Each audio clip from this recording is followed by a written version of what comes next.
tratando nesta manhã sobre o Salmo 8.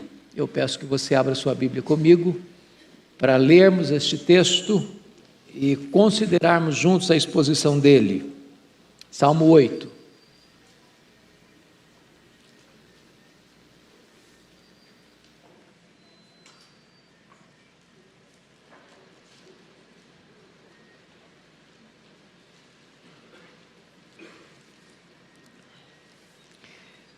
A glória divina e a dignidade do Filho do Homem.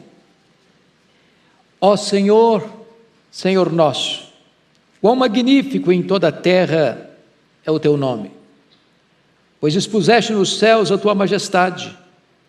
Da boca de pequeninos e crianças de peito suscitaste força por causa dos teus adversários, para fazeres emudecer o inimigo e o vingador. Quando contemplo os teus céus, obra dos teus dedos, e a lua e as estrelas que estabeleceste, que é o homem que dele te lembres, e o filho do homem que o visites. Fizeste-o, no entanto, por um pouco menor do que Deus, e de glória e de honra o coroaste. Deste-lhe domínio sobre as obras da tua mão, e sob seus pés tudo lhe puseste, ovelhas e bois, todos, e também os animais do campo, as aves do céu, e os peixes do mar, e tudo o que percorre as sendas dos mares. Ó Senhor, Senhor nosso, quão magnífico em toda a terra é o teu nome. Amém. Nós vamos tratar hoje, irmãos, sobre a glória de Deus e a dignidade do homem. Nós estamos trabalhando aqui com vocês o livro de Salmos, interrompemos a sequência, até porque são 150 poemas e nós não temos condições aqui, nesse período de escola dominical, expô-los todos.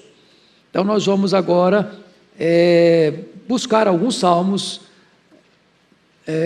para expor aqui nesta aula de escola dominical.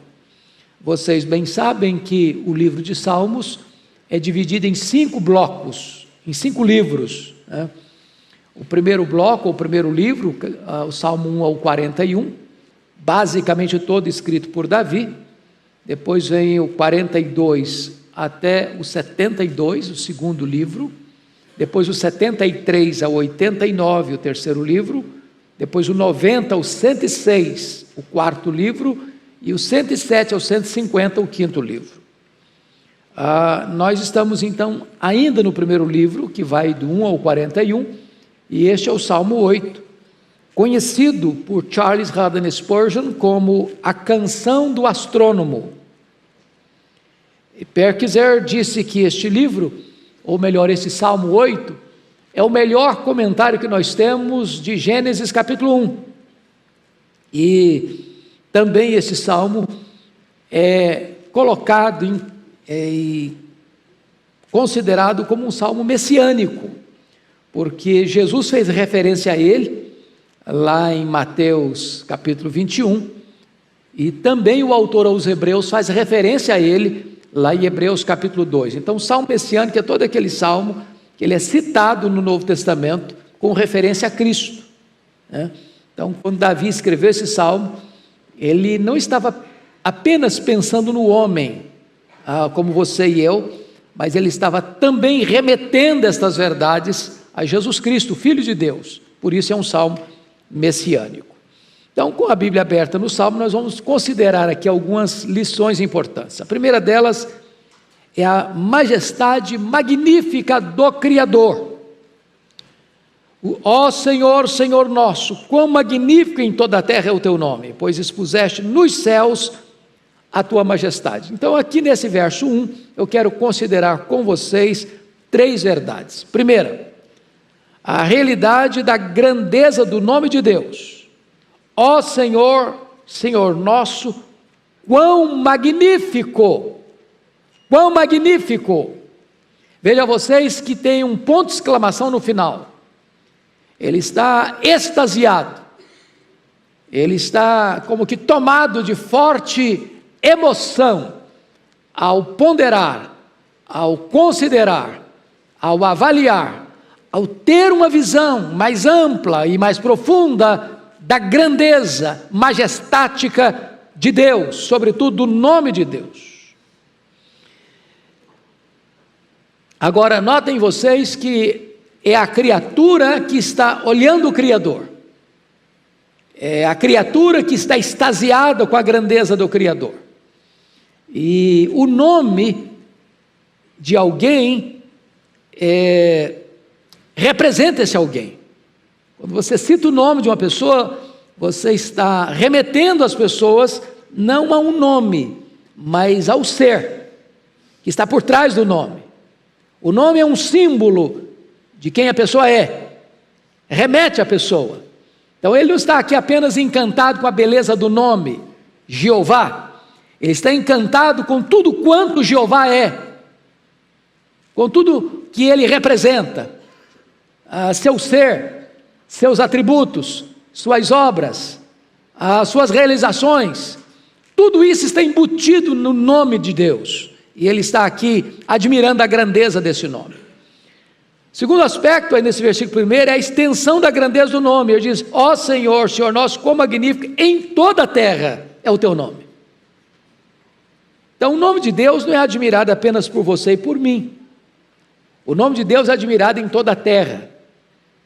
Cada tribo, cada povo, cada língua, cada nação, o nome de Deus é admirado. Mas admirado por quem Ele é e admirado por aquilo que Ele fez. Quanto mais você conhece a obra de Deus, mais reverência você prestará a Deus. Você vê Deus, ou as digitais de Deus, em toda a obra da criação. No Salmo 19, o mesmo Davi vai dizer: os céus declaram a glória de Deus, e o firmamento anuncia as obras das suas mãos. Mas você não admira apenas o macro-universo, como obra extraordinária de Deus, os mundos estelares, as galáxias, a bilhões de anos-luz de distância de nós. Você admira também o microcosmo.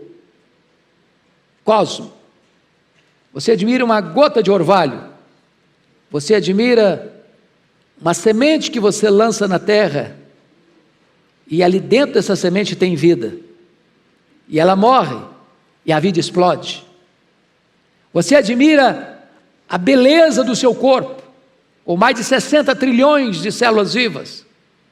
Você admira a beleza do seu olho, que tem mais de 10 milhões de fios duplos encapados.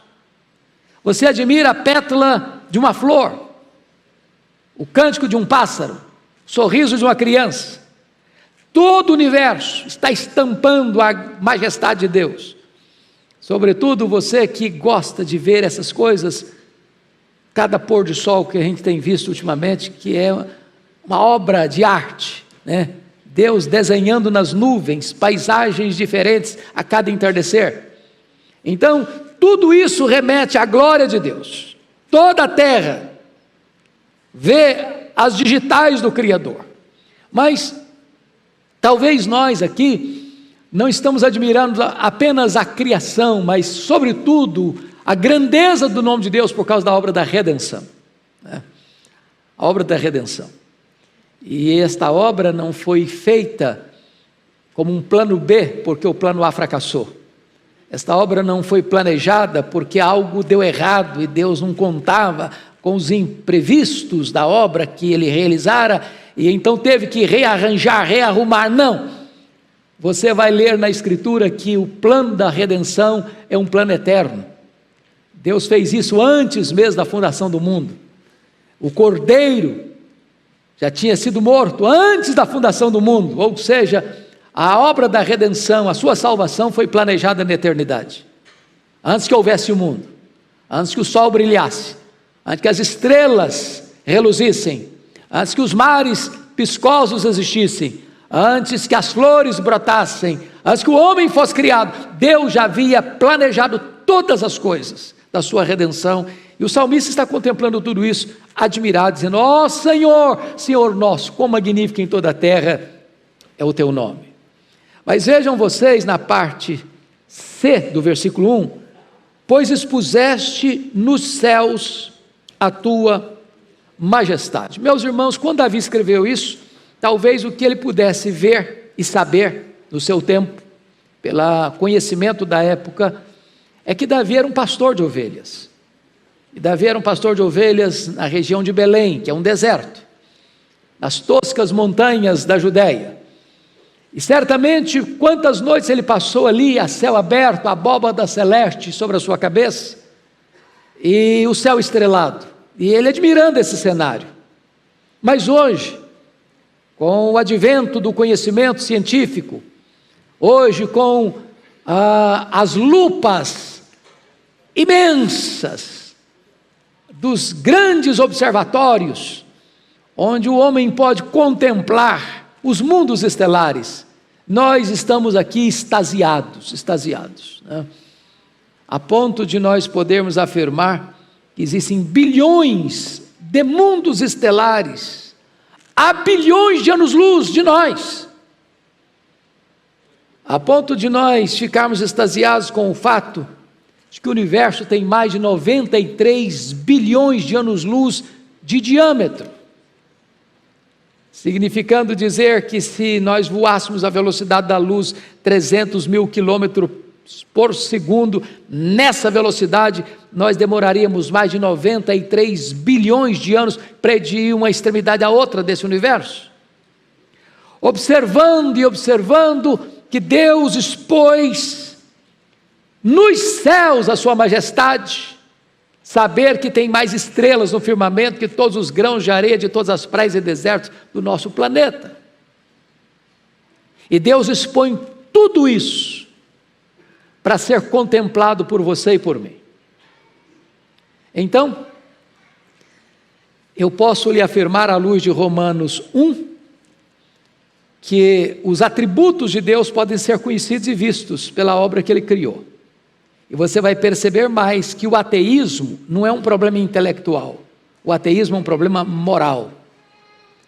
Por isso que a Bíblia diz que a ira de Deus se revela do céu contra toda impiedade e perversão dos homens que detêm a justiça pela injustiça, ou detêm a verdade pela injustiça. É como se o homem não quisesse aceitar a verdade, não quisesse reconhecer a Deus, querendo proclamar-se a si mesmo como Deus, ele pega essa verdade, sufoca essa verdade, afoga essa verdade, porque ele não tolera esta verdade. Então eu vou lhe dizer que o ateísmo é um problema moral, não um problema intelectual, porque do ponto de vista intelectual, basta se abrir os olhos e você vê as digitais de Deus, basta você abrir os olhos e você contemplará a majestade de Deus, e por isso é oportuno afirmar que é preciso ter mais fé para ser um ateu do que para ser um crente.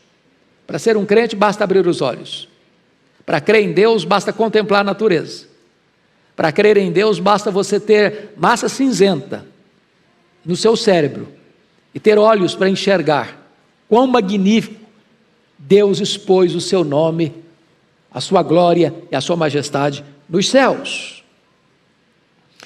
Eu achei curioso porque agora, bem recentemente, um período de férias, estando na praia, eu quis fazer uma contagem, porque a Bíblia diz que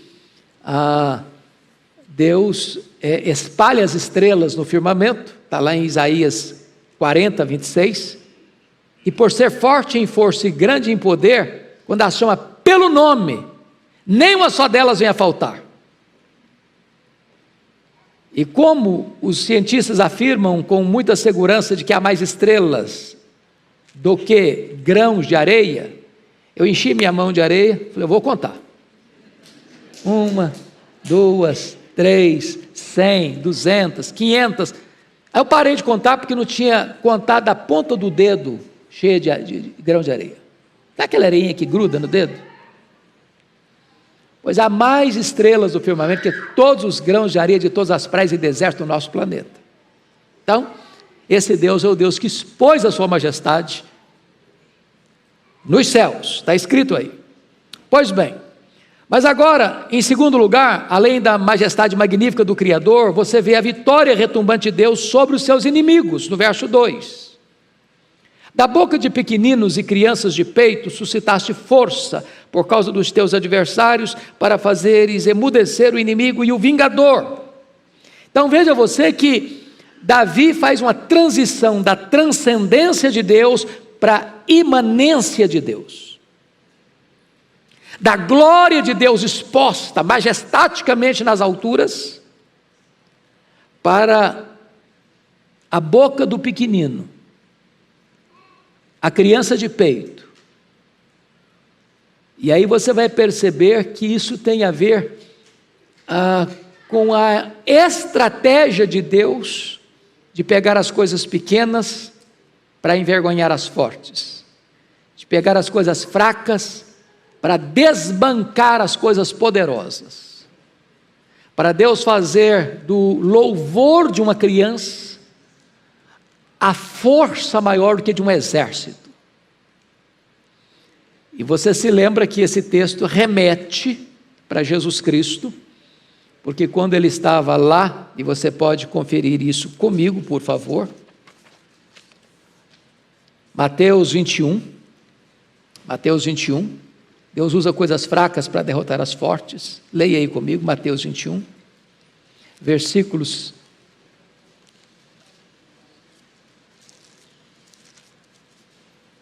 16.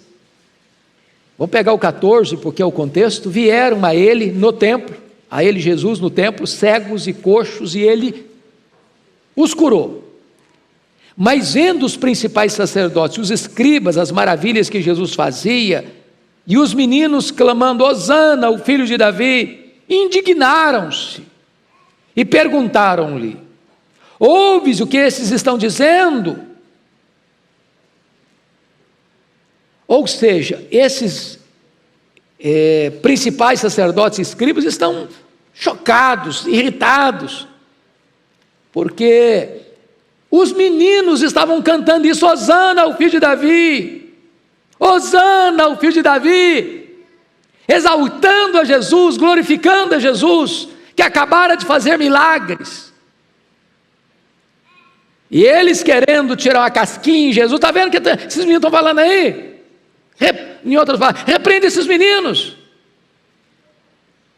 E Jesus então diz a eles, nunca lestes? Da boca de pequeninos e crianças de peito tiraste perfeito louvor? Olha que coisa fantástica. Nós temos que ter mais cuidado em corrigir as crianças, viu?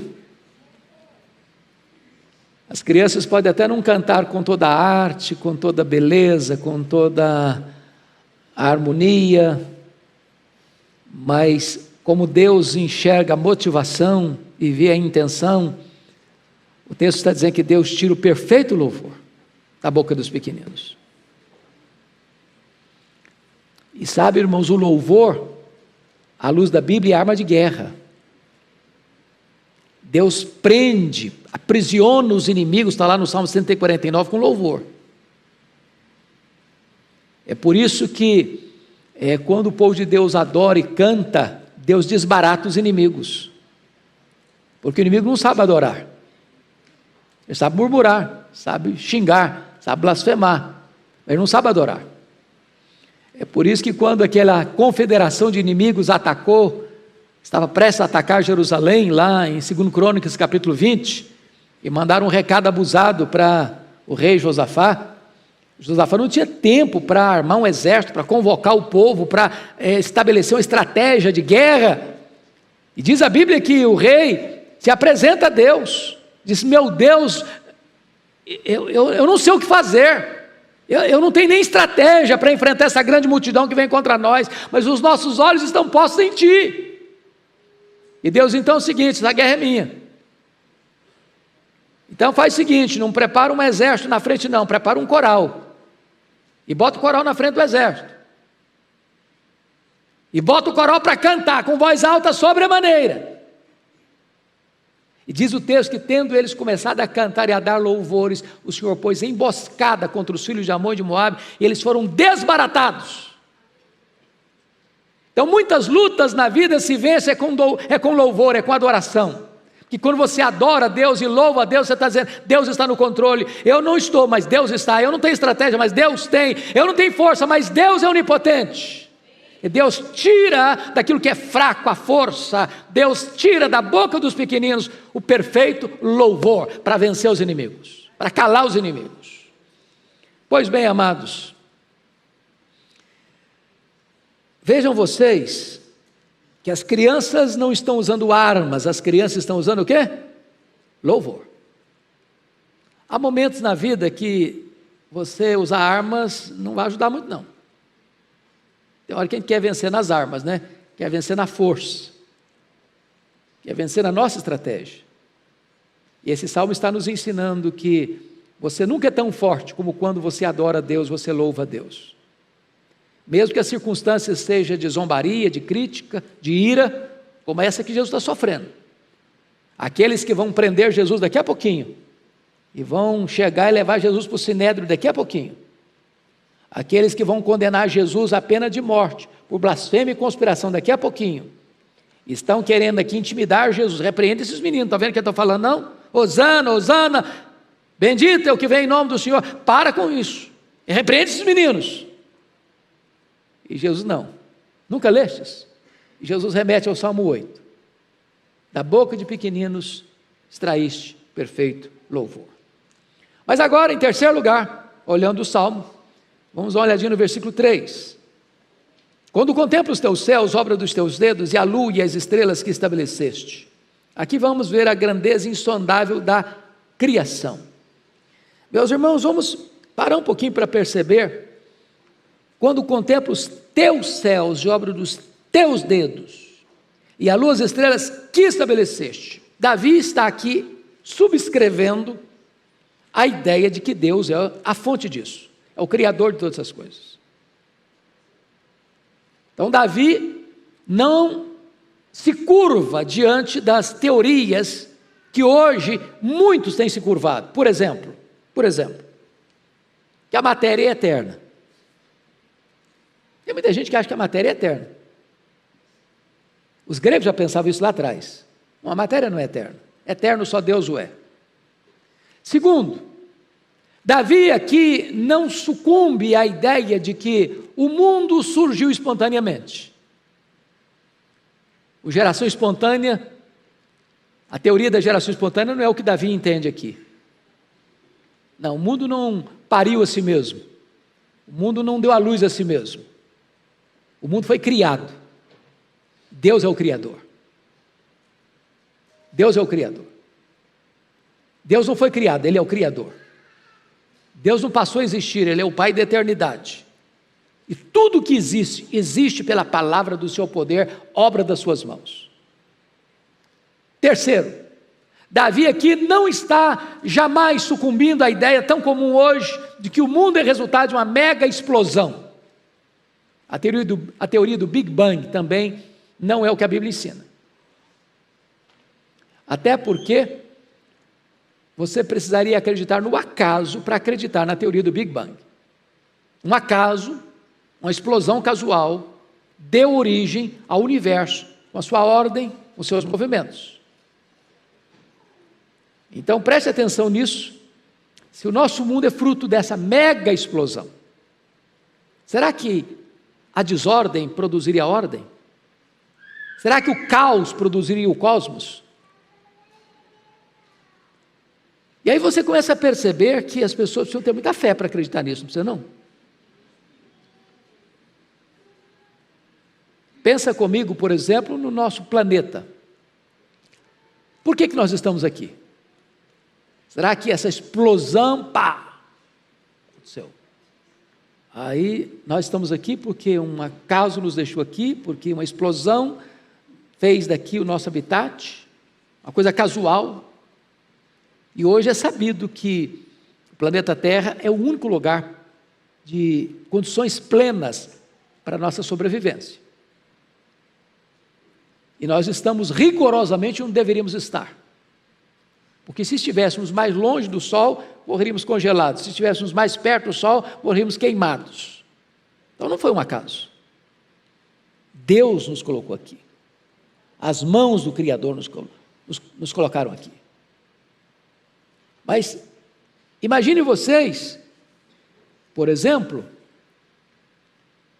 a Lua, nosso satélite. Acho que todos vocês sabem que a Lua tem um efeito muito importante no nosso planeta. Porque se não tivesse a Lua com as suas fases, não haveria as marés dos oceanos. Se não houvesse as marés dos oceanos, as praias se encheriam de lixo e a vida seria impossível no planeta. Foi uma casa que deixou a Lua na sua órbita? Com uma explosão? E a conclusão que nós chegamos é que não existe acaso, não existe um casual, existe sim um plano. Existe a criação. E é preciso reafirmar isso, meus irmãos, porque, como disse lá no começo, que Charles Haddon Spurgeon dizia que este salmo é o salmo do astrônomo, e Purkizer dizia que este salmo é o melhor comentário de Gênesis capítulo 1. Tem muito professor de seminário hoje, seminários evangélicos, vou falar baixo, seminários evangélicos. É triste. Dizendo que Gênesis 1, Gênesis 2 é mitológico. Isso não aconteceu, não. Isso é um registro fictício. Isso é uma novela. E meus irmãos, prestem bem atenção nisso. Se nós tirarmos da Bíblia Gênesis 1 e 2, sobra o caos. A criação aconteceu de fato. O que está relatado em Gênesis 1 e 2 aconteceram de fato. Ou a Bíblia não é verdade, ou Deus não merece crédito. Porque o relato da criação não está só lá em Gênesis 1 não, está na Bíblia inteira, nos livros da lei, nos livros históricos, nos livros poéticos, nos livros proféticos, nos evangelhos, no livro de Atos, nas epístolas de Paulo, nas epístolas gerais e no livro de Apocalipse. Para você acreditar nessa sandice teológica que Deus não criou, você desconstrói toda a Bíblia. Então nós temos que dizer um não sonoro contra esse liberalismo que está entrando em tantos seminários protestantes aqui no Brasil. Já matou a igreja na Europa, está matando aqui também. A Bíblia merece crédito. Passa o céu, passa a terra, mas a palavra de Deus não vai passar. Levantam-se os críticos, eles fazem barulho, eles fazem ruído, mas a Bíblia continua sendo Bíblia, palavra de Deus, louvado seja o Senhor. E nós não vamos sucumbir a esse ácido venenoso chamado liberalismo teológico, que tenta negar essa verdade primeira das Escrituras. No princípio criou Deus os céus e a terra, louvado seja o Senhor. Pois bem, meus amados irmãos, no versículo de número 3, na parte B, quando contemplo os teus céus, obra dos teus dedos, e a lua e as estrelas que estabeleceste. Hoje a gente sabe, pelos estudos da ciência, e a ciência, preste atenção na frase que eu vou lhes dizer, não é minha não, é do Dr. Derran, esta frase, mas eu acho que ela é tão boa que eu a peguei para mim, e você pode pegar para você também. E a frase é esta: a Bíblia e a ciência nunca estarão em choque, em oposição, se a ciência for corretamente entendida e a Bíblia for corretamente interpretada. Porque ambas, ciência e Bíblia, têm o mesmo autor, que é Deus. Nós não somos contra a ciência. Agora, nós somos contra as teorias falsas, que vem empacotada, envelopada em nome de ciência.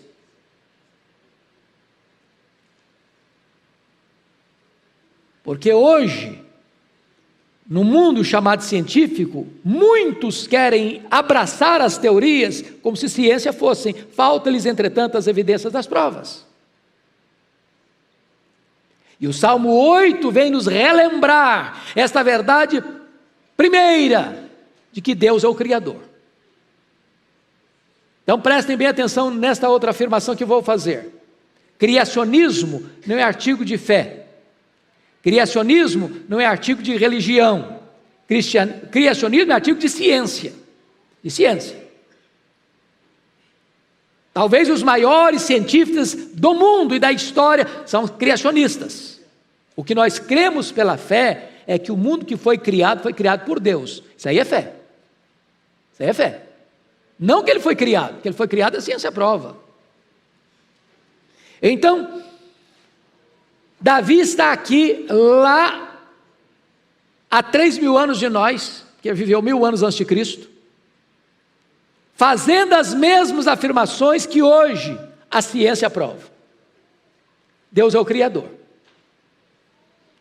E ele, talvez não podendo no seu tempo, do ponto de vista científico, compreender toda a grandeza daquilo que ele descreve no versículo 1. Quão magnífico em toda a terra é o teu nome, pois expuseste nos céus a tua majestade. Bom, vamos agora para o quarto ponto deste salmo, que é a fragilidade indescritível do homem. Veja comigo o verso 4. Que é o homem que dele te lembres, e o filho do homem que o visites. Bom, então a primeira coisa que eu preciso aqui é uma definição necessária. Que é o homem? Essa pergunta tem sido feita ao longo da história. Que é o homem? Que é o homem? Bom, Platão, filósofo grego, diz que o homem é um bípede depenado. Pensou um bípede depenado? Que coisa... essa era a ideia do Platão. O Aristóteles disse que o homem é um animal político. De fato é. Protágoras disse que o homem é a medida de todas as coisas.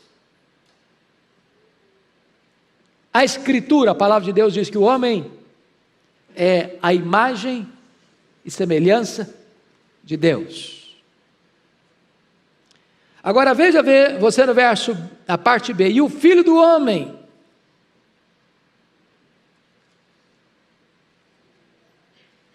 Que é o homem, que dele te lembres. Vamos pegar a expressãozinha assim, que dele te lembres. Então vamos pegar essa questão da insignificância notória do homem, diante desta grandeza majestática de Deus.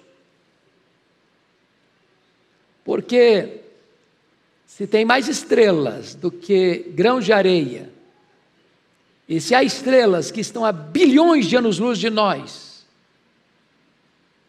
e a estrela mais perto de nós é o Sol, que é muito maior que a Terra, e nós somos um pequeno grão no planeta Terra. Diante dessa majestade toda, a pergunta é: que é o homem que dele te lembres? O que o salmista está querendo destacar é o seguinte: não tem espaço, se você compreende a grandeza de Deus e a grandeza da obra de Deus, para você ficar com o narizinho empinado, peito estufado. Que é o homem? E a Bíblia faz algumas comparações. O homem é como uma flor que viceja e floresce de tarde, murcha e seca. O homem é como um corredor veloz, passa rápido. A maratona de São Paulo aqui vai ilustrar o que é o homem, passa rápido. Que é o homem?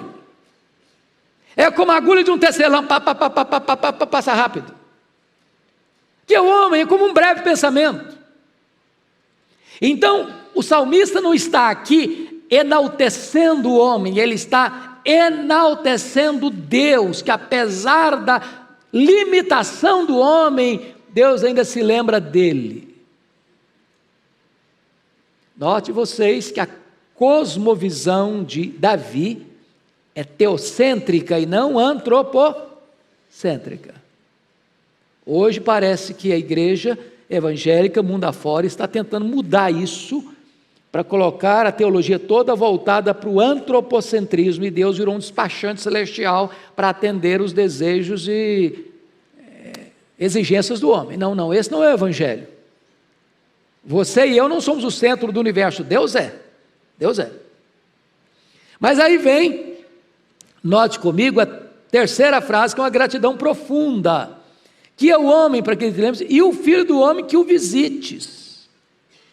Deus não só se lembra de você, mas Deus visita você. E de que maneira? Com graça e com misericórdia. Como é que nós estávamos? Mortos nos nossos delitos e pecados, perdidos, escravos, na linguagem de Efésios 2, depravados, condenados, sujos. Nas palavras do profeta Isaías, o melhor de nós, as nossas justiças, foi no plural, as nossas justiças, não passam de trapos de imundícia. Eu já disse aqui, é uma palavra difícil, até estranha de falar, mas a gente precisa saber disso para entender o que é trapo de imundícia. A palavra no hebraico é a mesma para o absorvente feminino. Ela pega, enrola num plástico e joga no lixo. Depois que usou, não serve para mais nada. O melhor de nós é como isso. Então não dá para ficar de narizinho empinado.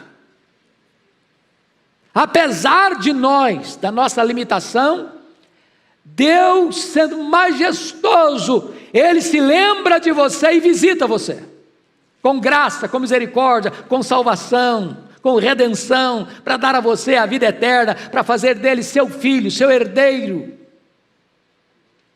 para você fazer parte da família dele, para você reinar com ele para sempre, sempre, sempre.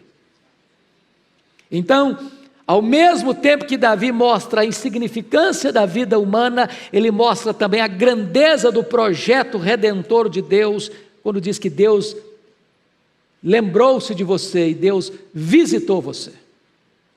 De que maneira? A Bíblia diz que o Verbo se fez carne e habitou entre nós, cheio de graça e de verdade, vimos a sua glória, glória como do unigênito Pai. Deus desceu, Deus veio morar entre nós, Deus constituiu o seu Filho em nosso fiador, representante, substituto, e Deus não poupou seu próprio Filho, antes por todos nós o entregou, para vir e morrer por nós, pelos nossos pecados, para dar-nos a redenção, para comprar-nos de volta para Deus, e para nos oferecer a vida eterna. Tudo isso está embutido nesta expressão: Deus se lembrou de nós e Deus nos visitou. Bendito seja o Senhor. Mas agora, amados, vamos ver em quinto lugar a honra singular conferida ao homem nos versos 5 a 8. Fizeste, no entanto, por um pouco menor do que Deus, e de glória e de honra o coroaste.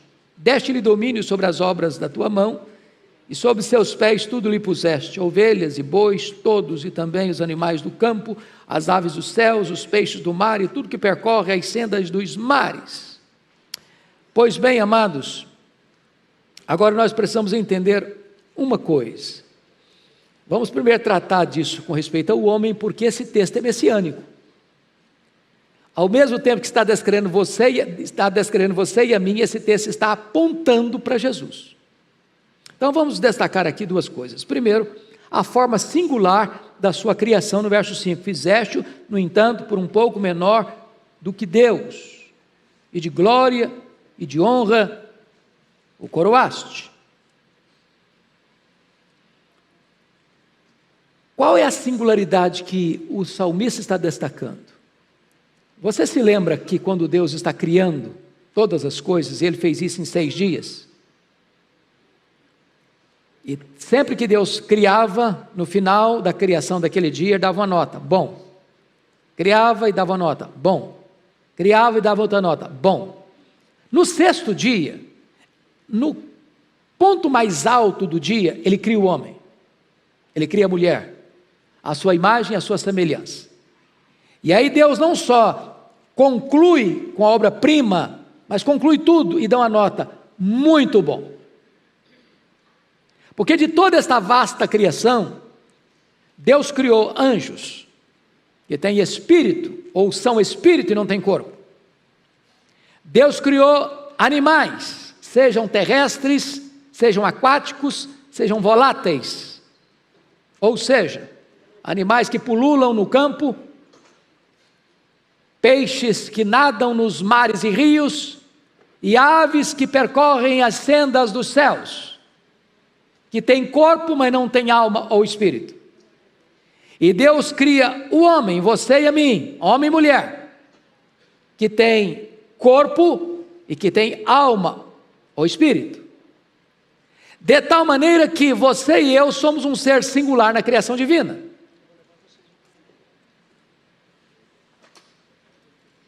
Podem chegar, meus amados, é um prazer recebê-los, viu?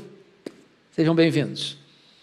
Então notem vocês que Deus tem três tipos de criação: os que têm corpo e não têm alma ou espírito, os que são espírito e não têm corpo, e o homem que tem corpo e espírito. De toda a criação, só o homem foi criado à imagem e à semelhança de Deus. É claro que quando a Bíblia diz que nós somos criados à imagem e semelhança de Deus, ele não está se referindo ao corpo, porque os animais também têm corpo. Embora Deus nos dê um corpo privilegiado. Alguns até deu olhos verdes e azuis, é um negócio assim, fora do comum. Porém, quando diz que nós somos criados à imagem e semelhança de Deus, ele está se referindo ao fato de que nós somos um ser moral e somos um ser o quê? Espiritual. Deus colocou dentro de você um tribunal chamado consciência. E Paulo diz lá em Romanos 2,15 que nós temos esse tribunal chamado consciência. Você sabe, por mais rude que seja uma pessoa, ela tem noção do que é certo e do que é errado. Essa consciência não é suficiente como revelação de Deus, porque esta consciência, por causa do pecado, pode ficar cauterizada. Porém, você também é um ser espiritual. Você é um ser que ora. Você é um ser que tem consciência do sobrenatural, do divino, do extraordinário. Você adora. Você não vê uma vaca adorando, vê? Você não vê um leão fazendo uma oração. Mas você ora. Você tem comunhão com o seu Deus. Então, o salmista está agora, nesse versículo 5, destacando a grandeza do ser humano, embora tão pequeno, como eu disse no verso anterior, mas que foi criado de maneira tão sublime, que foi criado para poder se relacionar com Deus, conhecer a Deus, amar a Deus, glorificar a Deus, e aliás, o fim principal do homem é glorificar a Deus e gozá-lo para sempre. Conhecer a Deus é a própria essência da vida eterna, e você vai fazer isso por toda a eternidade. Agora notem, que no versículo 6 a 8, Deus vai dar para o homem uma espécie de mandato cultural e colocar o homem como seu co-regente na terra. Olha o versículo 6 a 8, deste-lhe domínio sobre as obras da tua mão, e sobre seus pés tudo lhe puseste, ovelhas e bois, todos, e também os animais do campo, e as aves dos céus, e os peixes do mar, e tudo que percorre as sendas dos mares, ou seja, seja no céu, seja na terra, seja nos mares, o homem recebeu o mandato cultural de ser o gestor da criação, ser o administrador da criação, de dominar. Agora, e o homem tem feito isso. Embora por causa do pecado, notem vocês que quando Deus coloca o homem para ser o administrador da criação, o homem cometeu dois pecados. Ou às vezes ele é o predador da natureza, ou às vezes ele é o adorador da natureza. É curioso isso, não?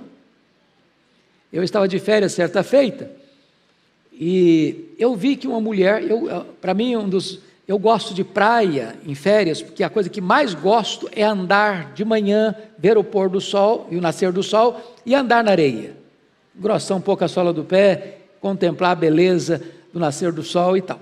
Aí eu percebi que quando eu voltava tinha uma mulher, todo dia a fazer esse ritual, como que ela estivesse adorando o sol. E eu fiquei curioso com aquele negócio, primeiro dia, segundo dia, terceiro dia, me incomodei. No quarto dia, Eu dei um jeito de encostar nela, ora, dei uma pausa, eu disse, você está fazendo uma coisa interessante, o que é isso? Estou adorando o sol. Fonte de luz, de claridade, de vida e tal, e começou a elogiar o sol, botou o sol lá para cima do sol. Eu falei, você sabe que eu também adoro? É mesmo, você adora? Adoro. Eu falei, quem você adora? Eu adoro o Criador do sol, maior que o sol. Você quer que eu fale para você sobre ele? Eu comecei a falar de Jesus para ela. Há muitas pessoas adorando a criatura, em vez de adorar o Criador. Ou o homem se torna adorador. Na China adora até a vaca, né? A vaca, ela é a dona vaca. Você faz favor de respeitar. É uma deusa. Agora, nós adoramos o Criador. O Criador. Agora, muito embora esse texto está mostrando um mandato cultural que Deus colocou mesmo na sua mão, na minha mão, o domínio, o homem doma. Aliás, Tiago diz isso, o homem doma as aves, o homem doma as feras, o homem doma os peixes, mas tem uma fera que não consegue domar. É a fera que está escondida atrás da toca dos dentes, a língua. Essa fera não consegue domar, né? Agora, esse texto, irmãos, vai se cumprir, na verdade, em Cristo. Em Cristo. Porque veja você que Jesus doma os animais, né? Os animais. Ele pega um jumento, que nunca foi montado, e monta nele. Ele manda, por exemplo, os corvos serem garçons, para servir o Elias.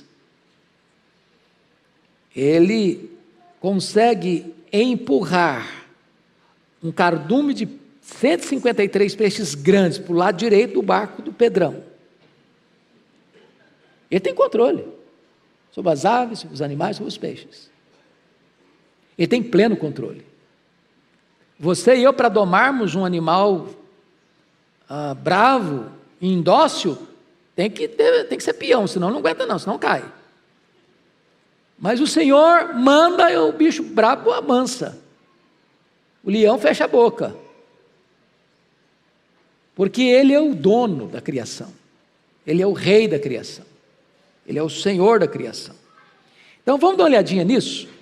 Como é que esse texto se cumpre em Jesus. E é para Jesus que Davi estava apontando quando escreveu isso aqui. Olha aí comigo, por favor, por gentileza. 1 Coríntios capítulo 15. 1 Coríntios capítulo 15, olha aí.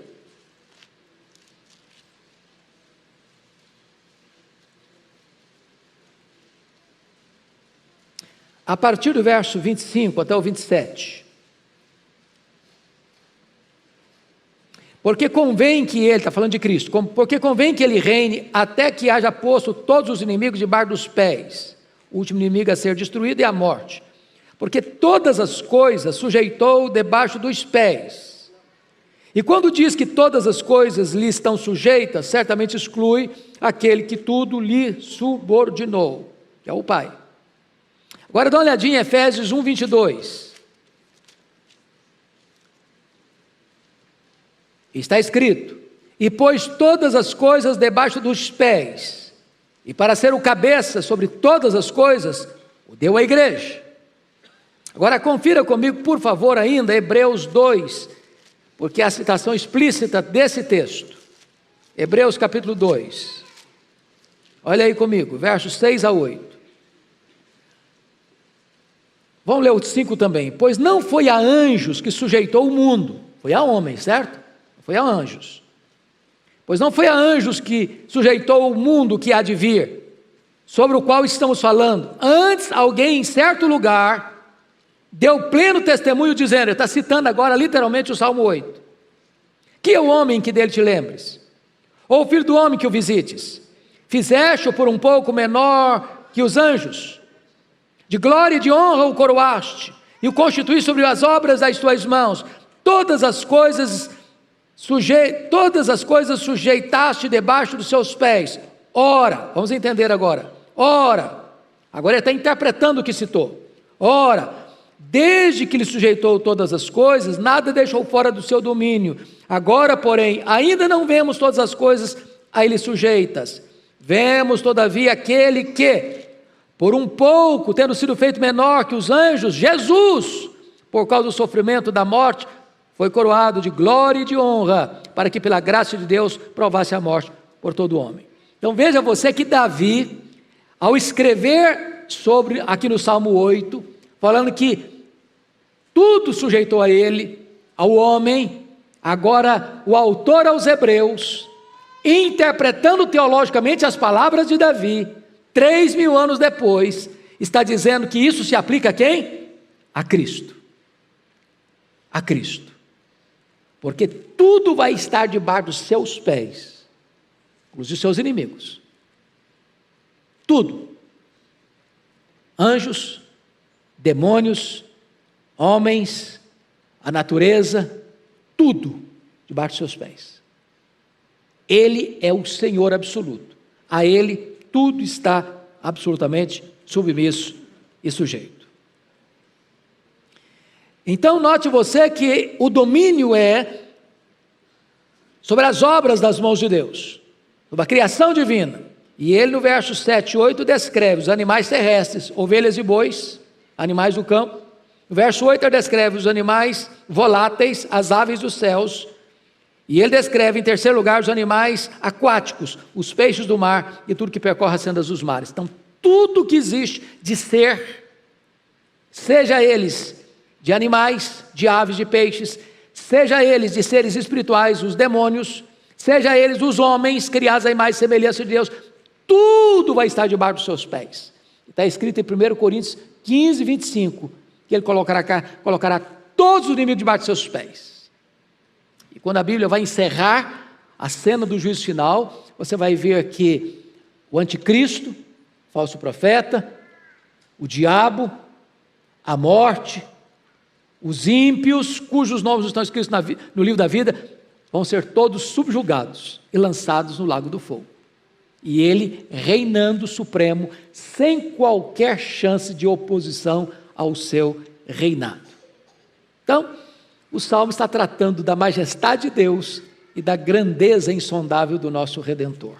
E por uma questão retórica, de uma beleza de oratória, Davi vai usar aqui o que hoje os melhores oradores usam nos seus discursos. É concluir o seu discurso da maneira como começou. Ele repete no último versículo, literalmente, o que disse no primeiro versículo. Olha aí comigo, versículo 9. Ó Senhor, Senhor nosso, quão magnífico em toda a terra é o teu nome. Ele começa